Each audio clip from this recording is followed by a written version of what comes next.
শুভ দোলযাত্রা বা হোলিতে সবাইকে জানাই অনেক অনেক শুভেচ্ছা। দোলযাত্রা বা হোলি হলো একটি প্রধান হিন্দু উৎসব যা বসন্ত, প্রেম এবং রঙের উৎসব নামেও পরিচিত।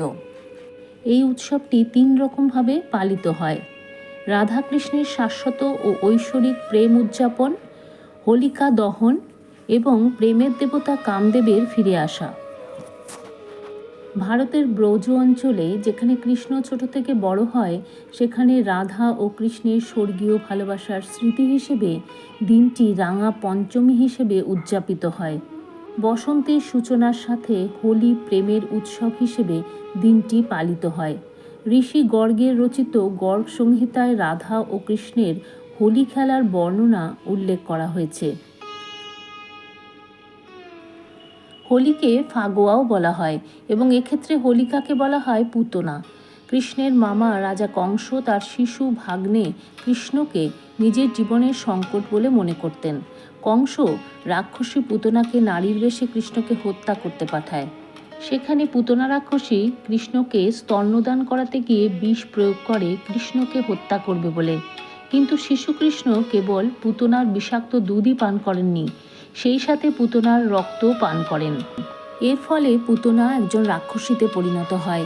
এরপর পুতনা পালিয়ে যায় ও আগুনে জ্বলে ওঠে এবং কৃষ্ণের গায়ের রং ঘন নীল হয়ে যায়। ফাগুয়া উদযাপনের আগের রাতে পুতনার দহন উদযাপিত হয়। হিন্দু পুরাণ অনুসারে কৃষ্ণ তার যৌবনে হতাশ হয়ে ভাবে উজ্জ্বল বর্ণের রাধা ও অন্যান্য গোপীরা তার শ্যাম বর্ণের কারণে পছন্দ করবে কিনা। এতে কৃষ্ণের মা কৃষ্ণের হতাশায় ক্লান্ত হয়ে তাকে বলেন রাধার কাছে গিয়ে সে রাধার মুখমণ্ডলকে যে কোনো রং দিয়ে রাঙিয়ে দিতে পারে। কৃষ্ণ তাই করেন এবং এরপর রাধা ও কৃষ্ণ জুড়ি হয়ে যায়। রাধা ও কৃষ্ণের এই রং নিয়ে খেলাই হোলি বা দোলযাত্রা হিসেবে পালিত হয়। ভাগবত পুরাণের 7ম অধ্যায় অনুসারে অসুর রাজা হিরণ্যকশিপু অমর হতে চান।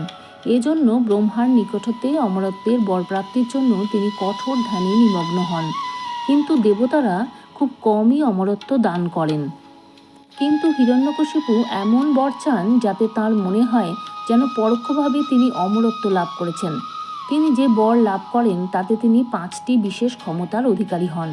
এগুলো হচ্ছে, তাকে মানুষও হত্যা করতে পারবে না, প্রাণীও হত্যা করতে পারবে না, তাকে ঘরেও হত্যা করা যাবে না, আবার বাইরেও হত্যা করা যাবে না, তাকে দিনেও হত্যা করা যাবে না, আবার রাতেও হত্যা করা যাবে না, তাকে অস্ত্রের দ্বারাও হত্যা করা যাবে না, আবার শস্ত্রের দ্বারাও হত্যা করা যাবে না, তাকে স্থল, জল বা বায়ু কোথাও হত্যা করা যাবে না। এই বর লাভ করে হিরণ্যকশিপু অহংকারী ও উদ্ধত হয়ে ওঠে। তিনি সিদ্ধান্ত নেন যে কেবল তাকেই দেবতা হিসেবে পুজো করতে হবে। কেউ তার আদেশ পালন না করলে তিনি তাকে শাস্তি দেবেন বা হত্যা করবেন। তার পুত্র প্রহ্লাদ তার সাথে সম্মত হয়নি। তিনি একজন বিষ্ণু ভক্ত ছিলেন। তার পিতাকে দেবতা হিসেবে পুজো করতে তিনি অস্বীকার করেন।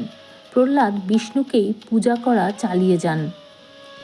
এতে হিরণ্যকশিপু খুব রাগান্বিত হন এবং প্রহ্লাদকে হত্যা করার বিভিন্ন চেষ্টা করেন। এগুলোর মধ্যে একবার হিরণ্যকশিপু তার বোন হোলিকার কাছে সাহায্য চান।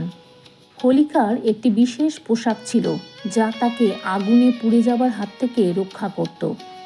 হিরণ্যকশিপু প্রহ্লাদকে হোলিকার কোলে বসতে বলেন আর তিনি প্রহ্লাদের ওপর আগুন জ্বালিয়ে দেন। কিন্তু সেই আগুন জ্বলতেই হোলিকার শরীর থেকে সেই বস্ত্র খুলে গিয়ে প্রহ্লাদের শরীরকে আবৃত করে। এতে হোলিকা আগুনে পুড়ে যায় আর প্রহ্লাদ ক্ষতি থেকে বেঁচে যায়। হোলিকার এই অগ্নিদগ্ধ হওয়ার কাহিনী দোলের পূর্বদিনে অনুষ্ঠিত হোলিকা দহন বা চাঁচর উৎসবের সঙ্গে যুক্ত। এরপর ভগবান বিষ্ণু নৃসিংহ অবতার রূপে গোধূলি লগ্নে আবির্ভূত হন। হিরণ্যকশিপুকে ঘরের চৌকাঠে নিয়ে যান, তাকে নিজের কোলে স্থাপন করেন ও এরপর হিরণ্যকশিপুর নাড়িভুড়ি বের করে ও তার থাবা দিয়ে তাকে হত্যা করেন। এইভাবে অশুভ শক্তির বিরুদ্ধে শুভ শক্তির জয়লাভ ঘটে।